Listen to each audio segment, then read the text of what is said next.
भाजपाचा एखादा अतिरेकी असेल तर तो उजव्या विचारसरणीचा आहे. उद्या मी अतिरेकी म्हणून उजव्या विचारसरणीचा आहे म्हणून मला तुम्ही सोडणार का? 23,000 साठी मी 6 दिवस ईडीच्या ऑफिसमध्ये बसून होतो. 23,000 की डाव्या संघटनांनी यावेळेला लोकसभेला तुम्हाला मतदान केलं नाही त्याचा राग काढण्यासाठी हे बिल आणलं गेलंय.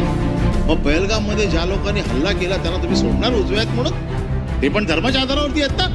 त्याने आपल्या माणसाला विचारू हिंदू आहे म्हणून गोळ्या घातल्या ना. मग हे उजव्या विचारसरणीचे लोक ठरतात जे धर्माच्या आधारावरती संघटना चालवतात. मग यांना तुम्ही वेगळा नाही देणार? अरे त्या माणसाची 15 वर्ष महिने फुकट गेले.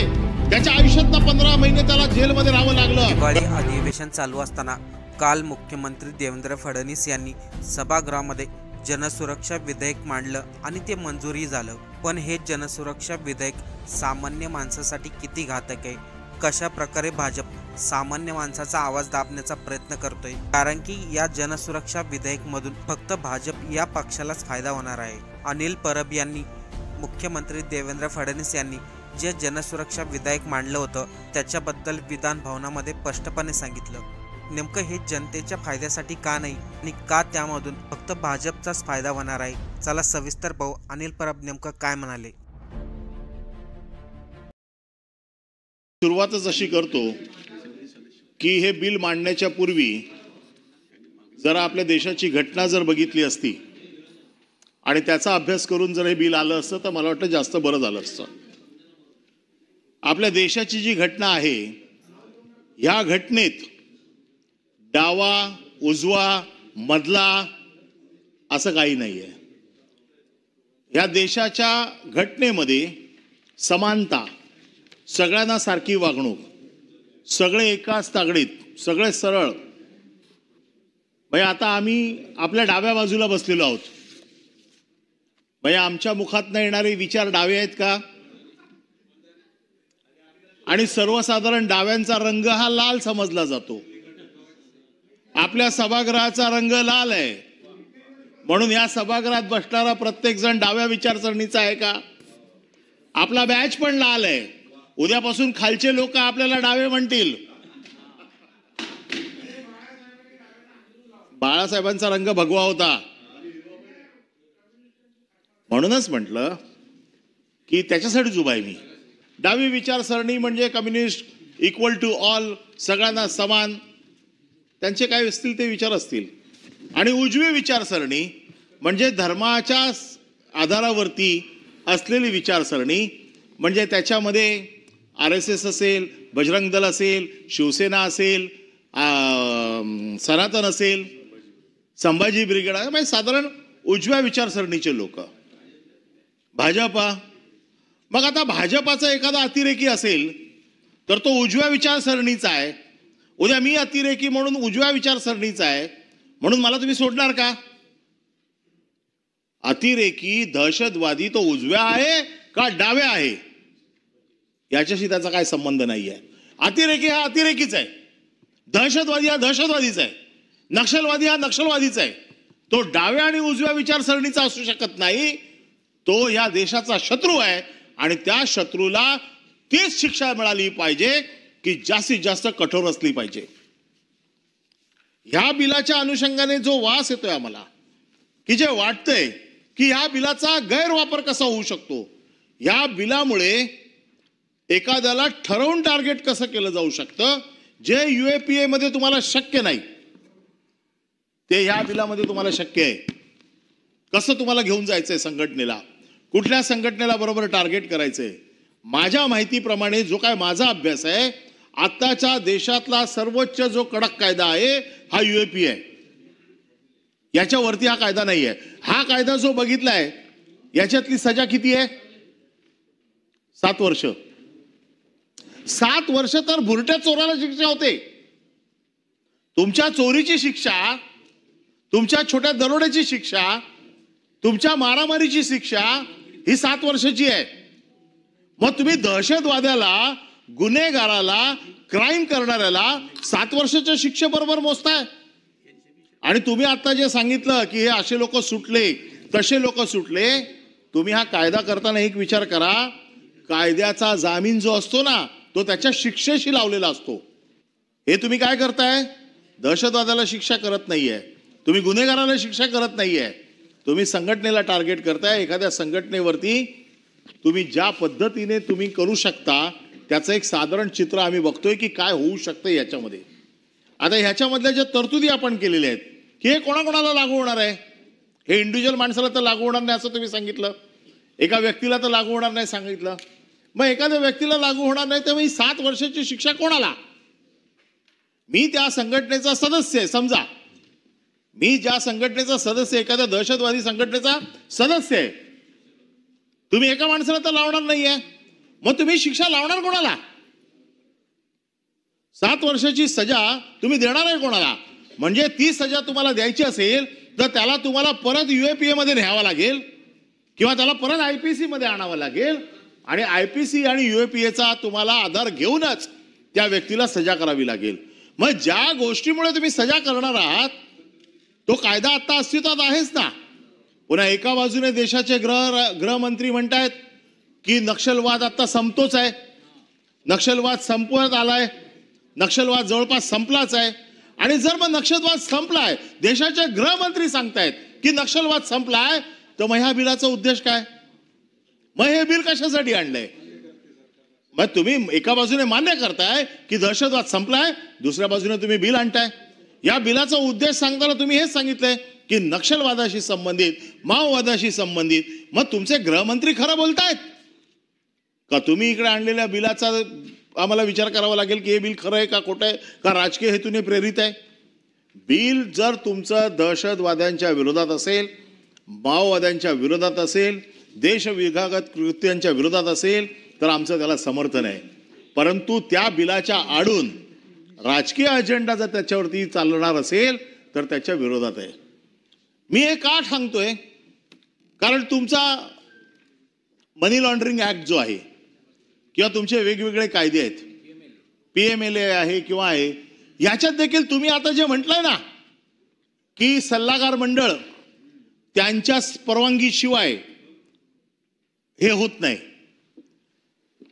PMLA ऍक्ट मध्ये 1 कोटीच्या खालची केस, 1 कोटीच्या खालची केस PMLA ऍक्ट मध्ये बसत नाही.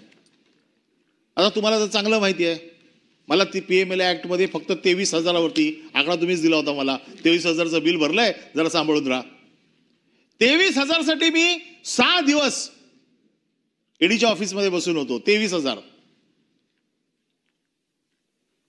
परमिशन कोणी दिली? जॉईंट डायरेक्टरने. एक फक्त कलम त्याच्यामध्ये नियमात टाकून ठेवलं होतं की असं एक्झम्पशन देण्याचा अधिकार हा जॉईंट डायरेक्टरला आहे.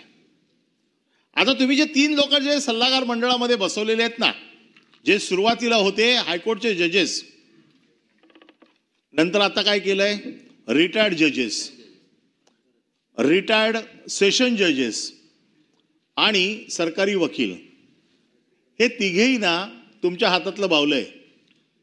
यांची हिंमत आहे का तुम्हाला सांगायची की हे तुम्ही सांगितलं आम्ही नाही करत म्हणून? त्यांच्या लगेच क्वार्टर्स काढून घ्याल तुम्ही, त्यांचे भत्ते बंद करून टाकाल, गाडीच पाठवणार नाही दुसऱ्या दिवशी. त्याच्यामुळे हे जे मंडळ तुम्ही सांगितलं ना, हे तुमच्या हातातलं बावलंय. तुम्ही सांगितलेली कुठली गोष्ट नाही म्हणायची या मंडळाची हिंमत आहे का? हा, तुम्ही हायकोर्टाचे जजेस जर कंपल्सरी केले असते तर हायकोर्टाच्या जजेसला, सिटिंग जजेसला ही ताकद आहे तुम्हाला नाही म्हणायची. परंतु हे जे रिटायर्ड जजेस आहेत, रिटायर्ड सेशन जजेस आहेत आणि तिथे रिटायर्ड हायकोर्ट जजेस येण्याचे चान्सेस तर फार कमीच दिसत आहेत. 2च माणसं येतील, तुमचे सरकारी वकील येतील आणि तुमचे सेशनचे रिटायर्ड जजेस येतील, जे असेच बघत असतात काहीतरी काम. त्याच्यामुळे हे जे सगळं थोतांड आहे की ज्या परमिशन्स तुम्ही मागताय की ज्यांच्या मंडळाच्या समोर गेल्याशिवाय हे होणार नाही, हे होऊच शकत नाही. हे तुम्ही जे पाठवलं ते त्यांना मंजूर करून द्यावं लागेल. आणि म्हणून माझा परत हा प्रश्न तुमच्या समोर विषय आहे की हे बिल स्पेसिफाईड करा. हे बिल तुम्ही जे म्हटलंय कडव्या डाव्या संघटना मग त्या शहरामध्ये फार सभ्यतेचा बुरखा घालतात आणि नंतर पाठीमागून जंगलामध्ये काम करतात. अरे हे शोधण्यासाठी तुमच्याकडे एवढ्या यंत्रणा आहेत. तिथे संदीप पाटील नावाचे जे अधिकारी बसलेत, ज्यांनी अहोरात्र कष्ट करून ह्या सगळ्या लोकांना आवर घातलेला आहे. मग हे नवीन आणून त्यांना काय कळत? किती जणांनी छातीवरती नक्षलवाद्यांच्या गोळ्या झेलल्या आहेत? या बिलाने त्यांचा काय फायदा होणार आहे? जास्तीत जास्त त्यांना आणखीन अधिकार द्या, त्यांचे हात जर बांधले असतील कुठे तर सोडा, त्यांच्यावरती ते काम सोपवा. परंतु हे बिल आणताना सर्वसाधारण अशी बाहेर चर्चा आहे की डाव्या संघटनांनी यावेळेला लोकसभेला तुम्हाला मतदान केलं नाही, त्याचा राग काढण्यासाठी हे बिल आणलं गेलंय, असे एक साधारण बाहेर चर्चा आहे. हा राग आहे. मला तुम्ही एक गोष्ट सरकारने सांगावी की ह्या बिलाच्या माध्यमातून तुम्ही काय साध्य करणार आहे. तुम्ही जे सगळं सांगितलं उद्देश, तुम्ही जे सगळा जो काय कारणं सांगितली, या सगळ्या कारणांना जर आम्ही त्याच्या पद्धतीने तुमच्याकडे एक एक प्रश्न मांडलेत आता की मला एक तरतूद तुम्ही अशी सांगा जी UAPA मध्ये नाहीये आणि ह्या कायद्यामध्ये आहे, ज्या कायद्याचा वापर करून UAPA मधनं सुटू शकणाऱ्या माणसाला तुम्ही आयुष्यभर जेलच्या बाहेर येऊ देणार नाही. एक तरतूद सांगा कुठली. तुमच्याकडे तरतूद नाहीये, तुमच्याकडे कुठलं स्पेसिफिक कारण नाहीये. तुम्ही ही जी भाषा वापरली आहे ही ठोकळ भाषा आहे. ही आपण गेले कित्येक वर्ष या सभागृहात वाचतोय. ज्या भाषेचा ठोकळा पद्धतीने उपयोग केला जातो. आता ह्याच्यामध्ये तुम्ही एक शब्द वापरलाय, तो वैष्म ना सर, विश्व आता किती लोकांना माहिती हा शब्द? या सभागृहातल्या किती लोकांना हा शब्द माहिती आहे? निवासस्थान ना? हा, निवासस्थान. हो, आपल्याला माहिती आहे, आपण तर विद्वान आहात.